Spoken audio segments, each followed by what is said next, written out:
Hello, and welcome to Charlie Crimebuster, the true crime talk show.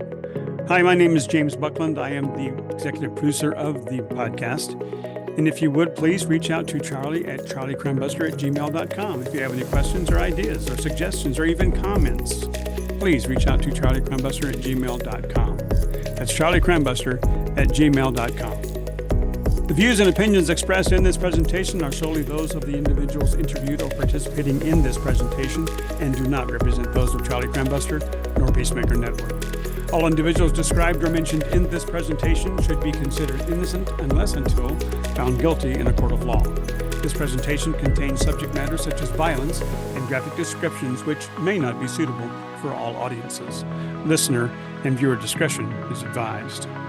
On today's show, we'll be mentioning CrimeCon again. That's in May 30th through June the 2nd. That's right, May 30th through June the 2nd, coming up very soon here.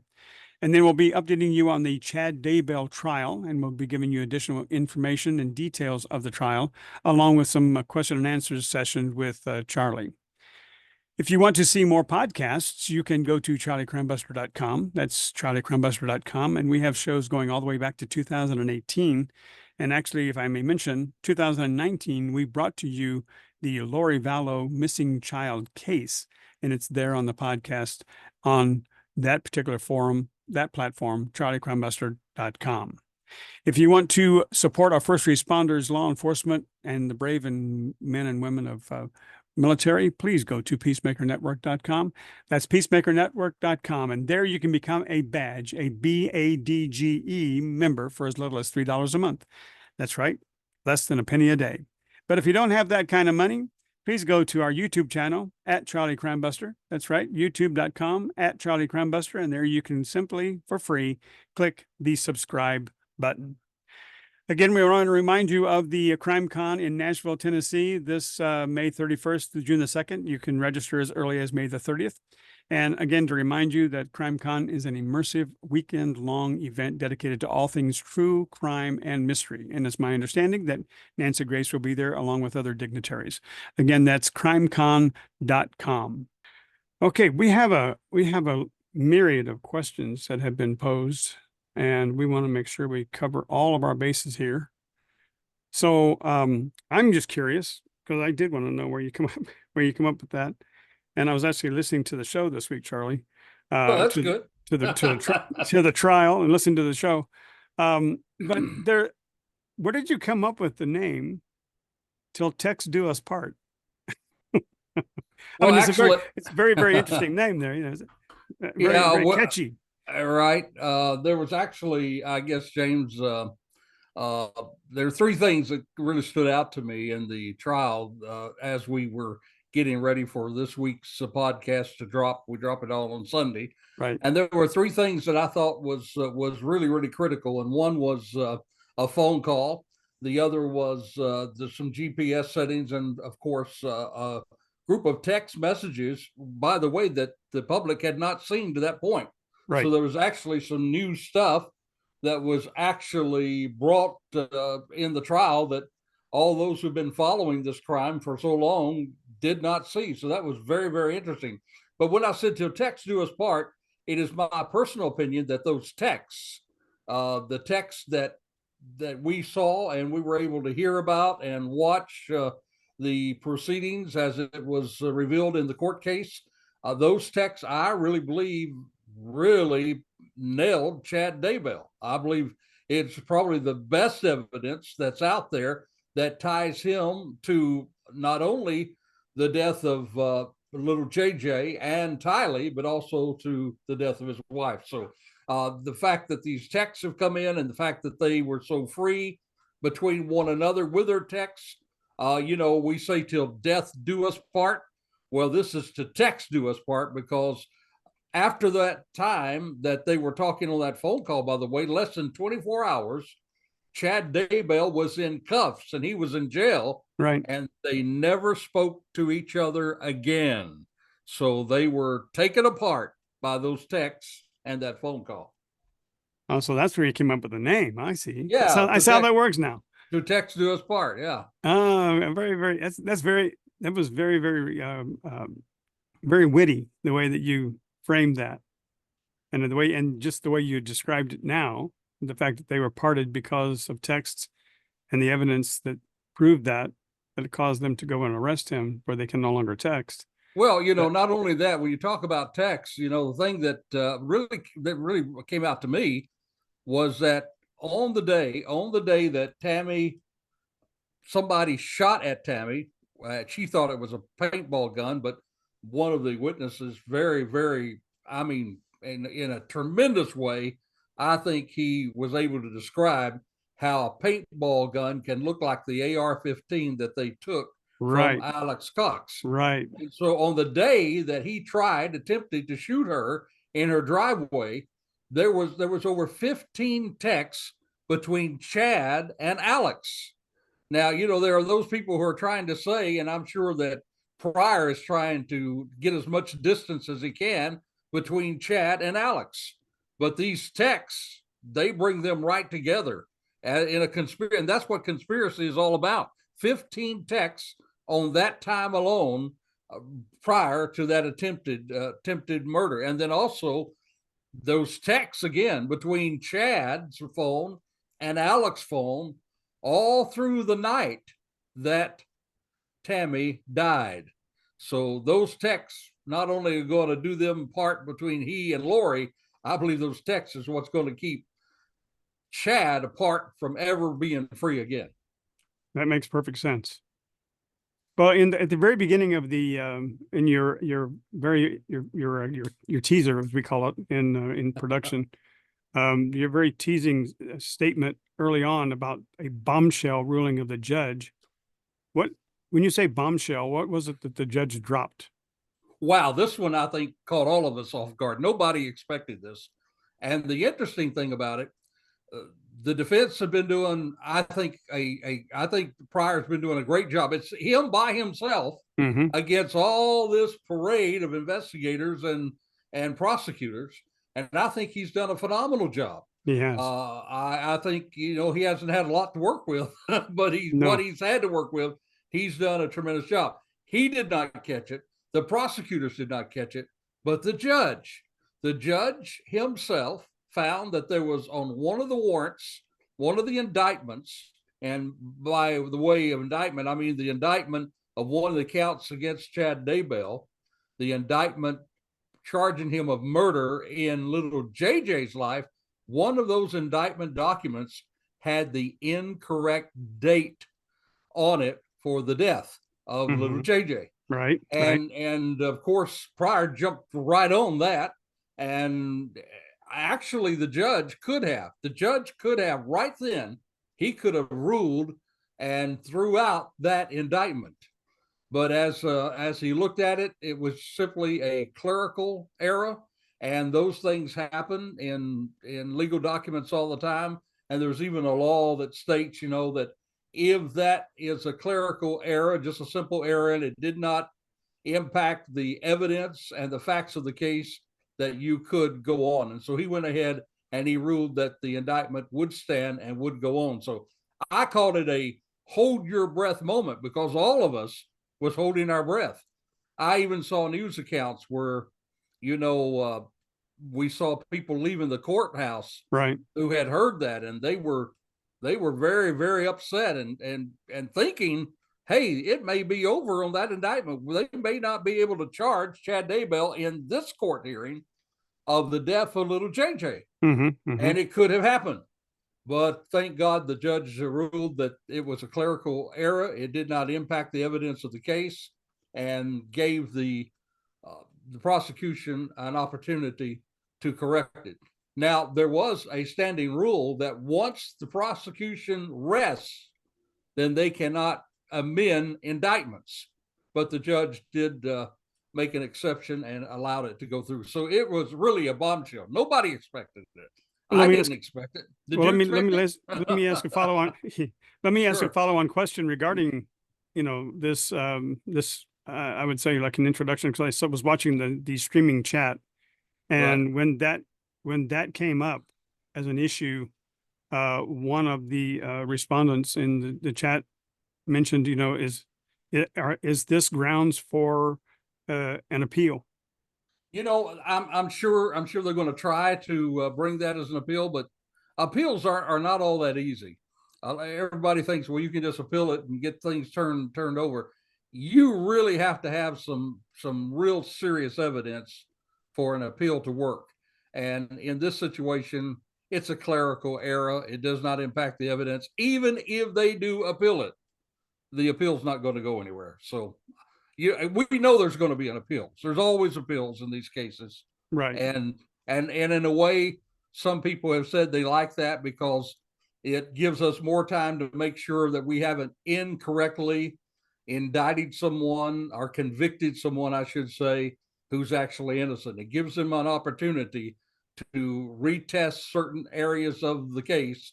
And in this situation, there could be an appeal, but it's not going to go anywhere. I noticed that there were a lot of sidebars that were occurring during this whole entire process.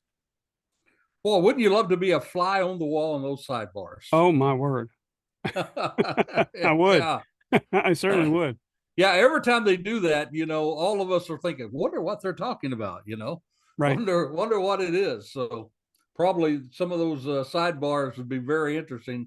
Maybe one day we'll be able to find out a little bit about it when one of the attorneys writes a book, which we know they'll do. Yep. When you mentioned, well, in your show, in our show this past Sunday, it was interesting that you stated that you almost called out one of the murder weapons as being exposed. What did you mean by that? Well, there's been no real murder weapon that's really brought to evidence to bear in this case. We do know that they found an AK-15 by Alex Cox. Mm-hmm. They found weapons there, but none of those have been introduced in the process as the very weapon that caused the death of these people. The only one that could have been actually brought, but again, Chad's not. He's actually not charged with the death of Charles Vallow. There was a weapon there that could. So there was no weapon.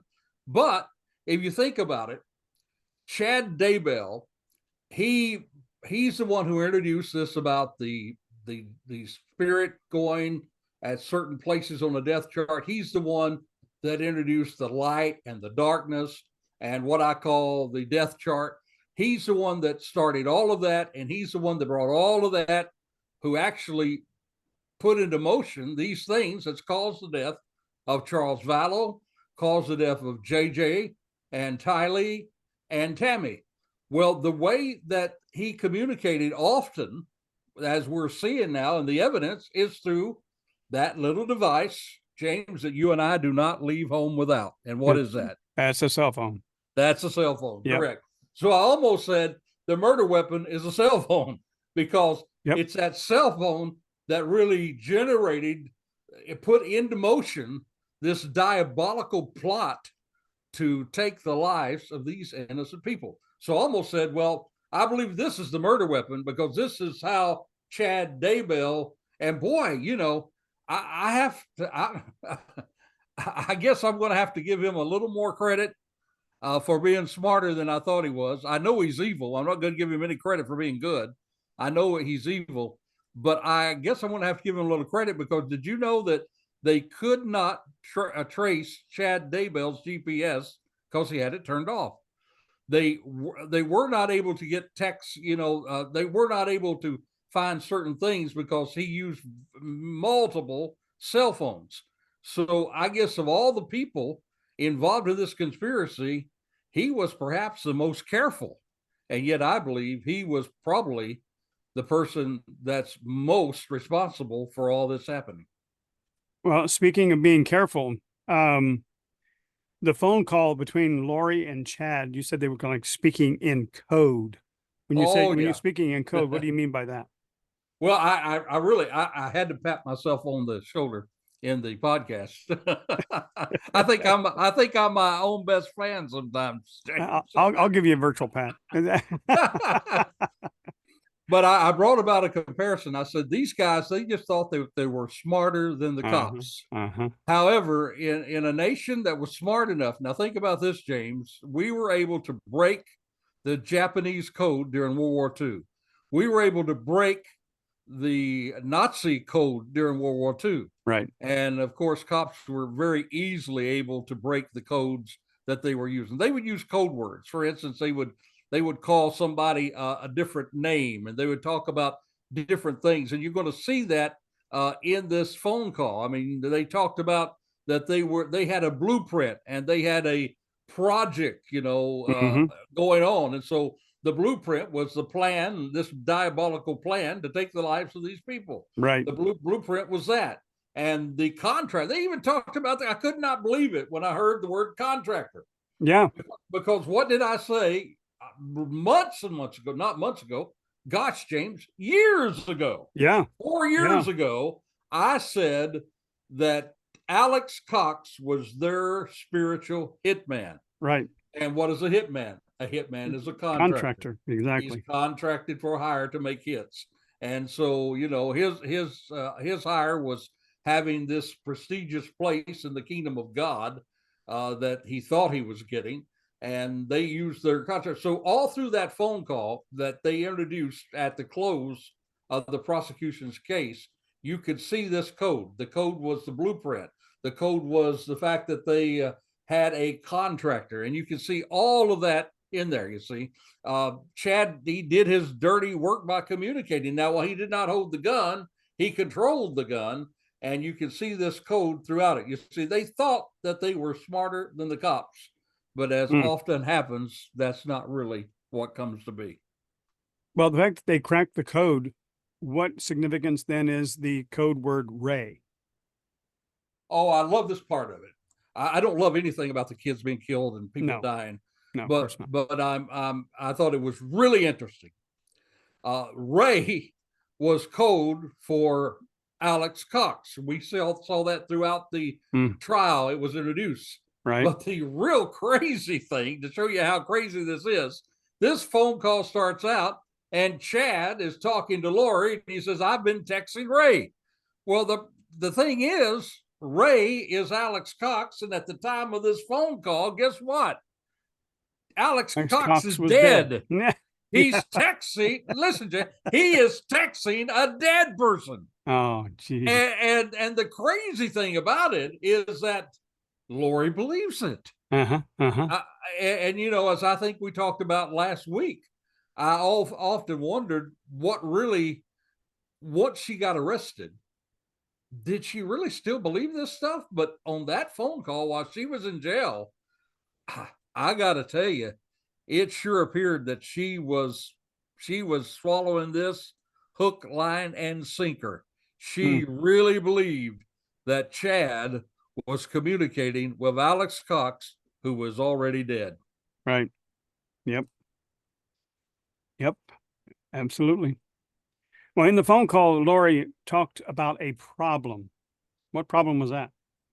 Well, when you look at the problem, she actually, I couldn't believe how I'm sure if you heard the phone call and other people heard the phone call, the jailhouse phone call, they would laugh and giggle through it like two, junior high kids in love. Yeah. But in the phone call, she said, laughing, she said, he told us that there would be no problem on this, that maybe there was a 3% chance, maybe a 3% chance that we had problems. She said, well, buddy, he was wrong. There's 100% problems. And, here are the problems. I believe that you got to keep in mind at this time that the children were already dead while they were talking. They were already buried in Chad Daybell's backyard. Right. But we didn't know this. The public didn't know this at that time, but they knew this at that time. So the problem wasn't that the bodies were found. The problem that she's talking about in that phone call is not that the police found the bodies, because they hadn't found them at that point. The problem was they did not foresee the fact that the police would come up, even though they did not have bodies, even though no one could locate the kids. The police introduced a warrant, which is a show cause warrant, that said to Lori Daybell, you produce your children on this date, to the authorities, or if you don't, you're going to be in contempt. And she was arrested. When she was arrested, she wasn't arrested for the murder of the children. She was arrested the very first time because she was in violation of that court order to produce the children. They never thought about that. They never thought about the fact that she would be arrested, even though the children were not located and the bodies had not been found. That was the problem. They never saw that coming. And they thought while they were sitting there by the swimming pool in Hawaii, newlyweds, he married her 2 weeks after his wife was dead. They never thought that Lori would end up in jail. And yet she did. So when she said problem, she was said, the problem is you're out there and I'm in here. Mm-hmm. Wow. Now, who was it that made them aware of that the kids were missing? Was that the aunt? Yeah, it was Aunt. I think it's Kay, her name is. Right. And she had not heard from little JJ, and they sure didn't expect this. Came out of left field to them, I'm sure. She contacted the cops and said she wanted a welfare check. Well, that's what started this whole thing going. At that point, if she had not done that, I hesitate to wonder where this case would go, or how much they would get away with, or how many more people would die as a result of it. But thank God for this aunt who actually was Charles Vallow's sister. Mm-hmm. Mm-hmm. He was the one, by the way, that he left $1 million to. Yep. Lori thought it was going to her, but it went to her. And then she turns around and says, I want to know where my little nephew is, where little JJ is. And that's what started the whole thing that ended up putting Lori in jail. And that's the problem that she talked about. Well, he was a special needs child. That's the reason why she was inquiring, I'm sure. Yeah, and they love that. They love that little boy. Oh, yeah. No doubt about it, What do you think was the main focus of the phone call for Lori? When I look back and I really focus in on this whole thing, the phone call, the GPS setting, and the text. When I focus on those three things, James, I believe that Lori, she needed to have assurance from Chad that everything was going to be okay. She's in jail. Chad's not in jail. Right. They're not charged at this point with murder. She's still in jail in contempt of that order right now, and kind of maybe a child abuse charge at that time, because nobody could prove the kids were dead at that point. Right. The kids could have been at some other place, but nobody could prove that. So at this point, Lori needs to know from Chad, is everything's going to be all right? And here's the crazy thing about it. He comes back and says, yeah, I talked to Ray. Remember who Ray is? Yep. Yeah, the dead Alex. I talked to dead Alex, and first of all, she said, what did he say? Well, he just laughed. Yeah. Okay.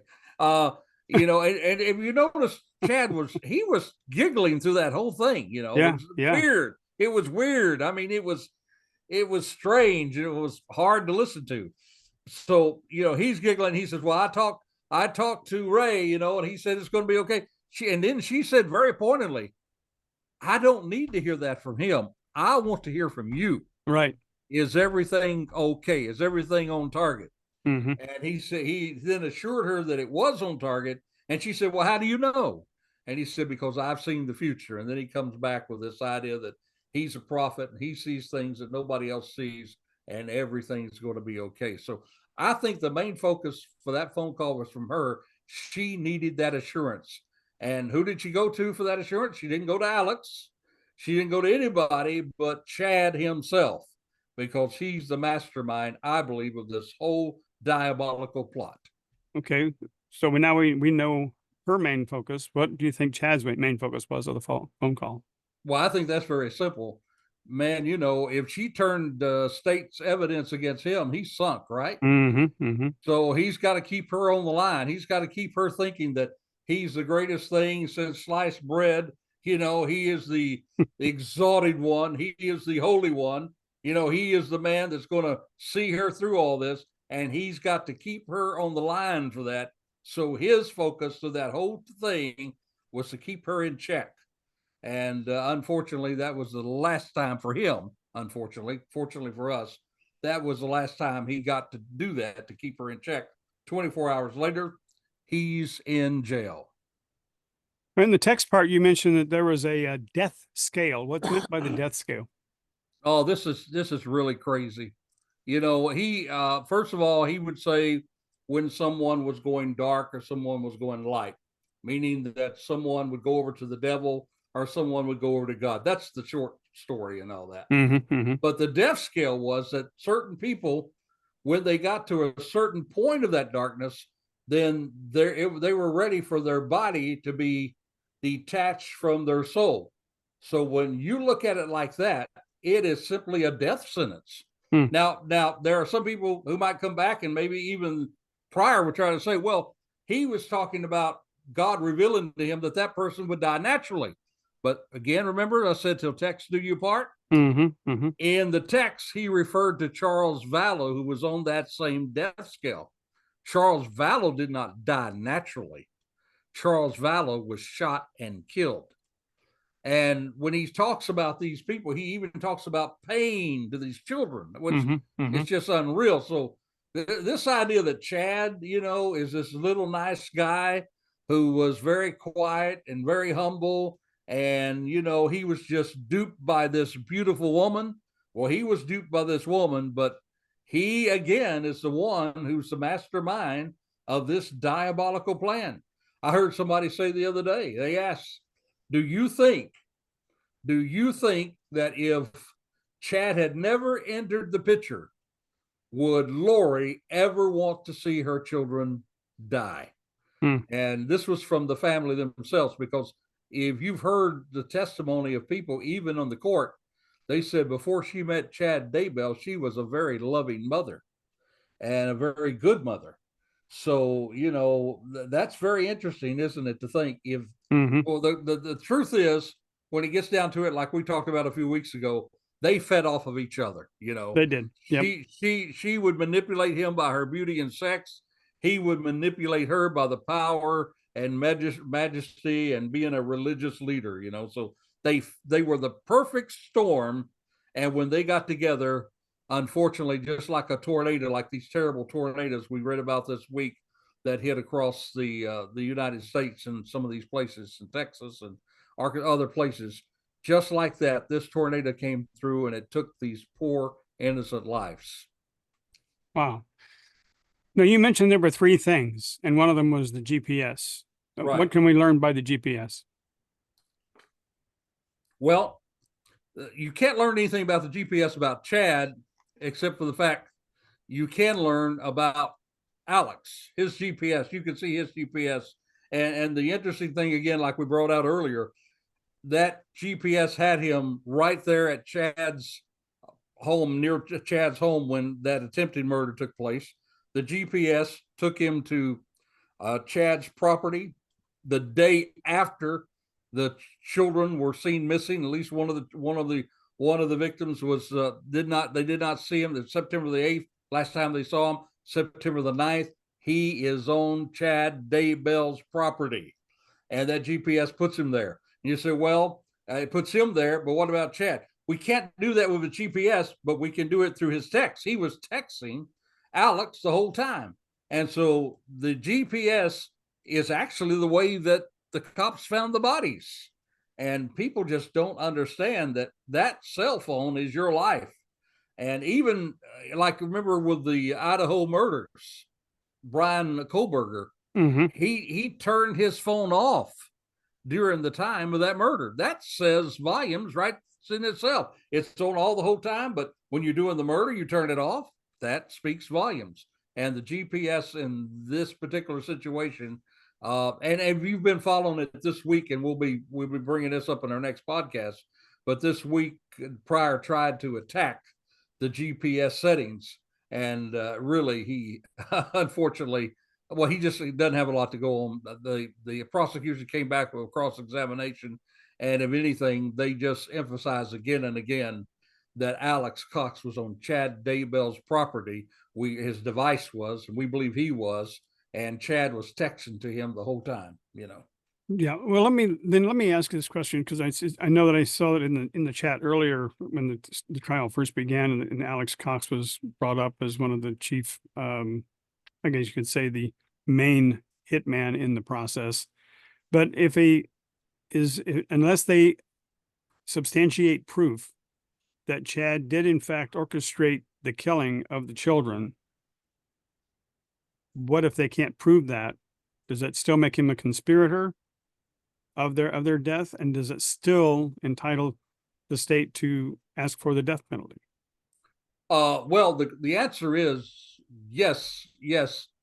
Even I don't think that Chad was.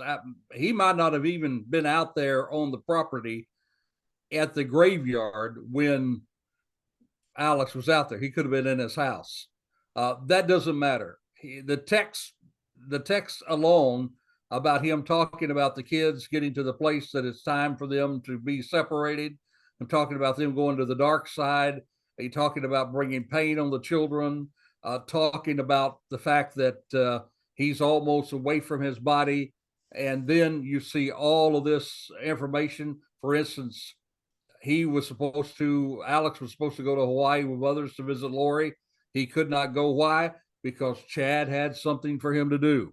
So on the day that Lori's in Hawaii, Alex is there near Chad's house whenever someone attempts to shoot Tammy with a paintball gun, and Chad texts him 15 times that day.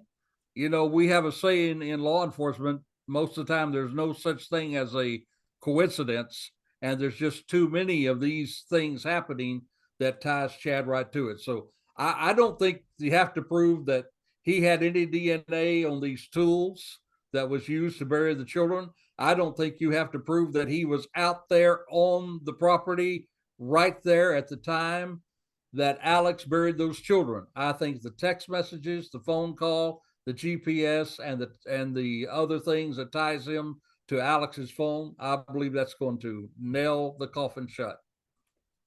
But here, and I saw this in the streaming chat, and I made a note of it. I was looking over my notes here. That if there's no proof that there's no text to prove, other than quote code in quote, how is it that that the judge or even the jury cannot introduce some element of doubt, the fact that he had anything to do with their deaths?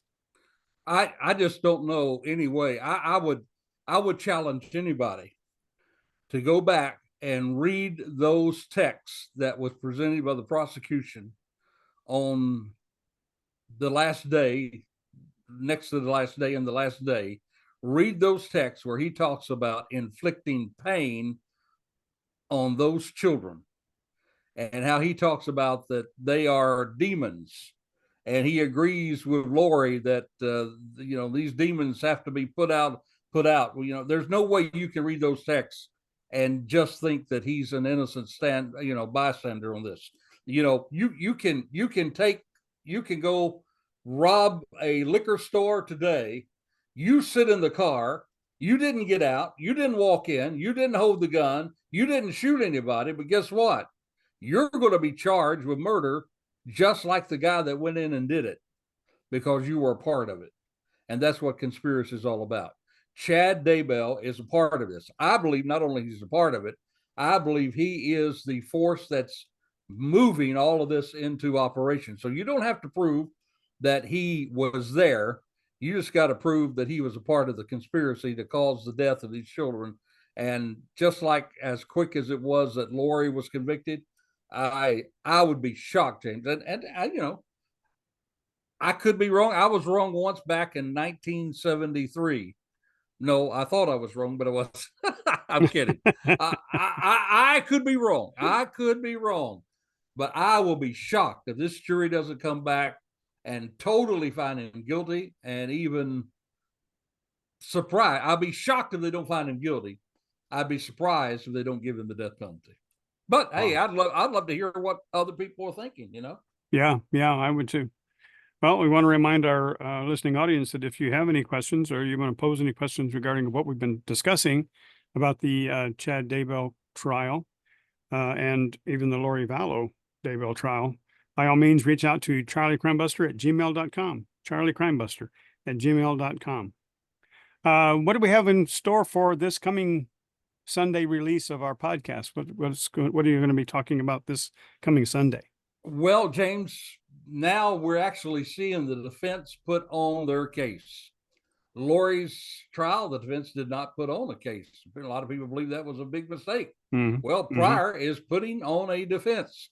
We're going to look at that defense, and we're going to point out what we believe Pryor is trying to do, and we're going to talk about how the prosecution is coming back with cross-examination. And there are some really exciting things. The children, Chad Daybell's children, were on the witness stand. They brought in some experts. They were on the witness stand. So we're going to see a defense, and we're going to be able to talk about that in this coming podcast. So we're going to get everybody up to date, and we're going to go right into the nitty-gritty of it, and we're going to break it down to where it's very simple for people to understand exactly what's taking place in this trial. And well, there you are, folks. That's what you have to look forward to for this Sunday's release of the podcast. So stay tuned. And again, if you want to catch the podcast, you catch it at charliecrimebuster.com, or you can go to any of one of your podcast platforms, and we're all there. And also our YouTube channel. We would really encourage you to subscribe to our YouTube channel. It's doing really well, and we would like to continue to promote the site as much as possible. And your subscription will certainly help, as well as helping our Peacemaker Network, our peacemakernetwork.com, where you can become a badge member, BADGE member, for as little as $3 a month. And that's actually less than a penny a day.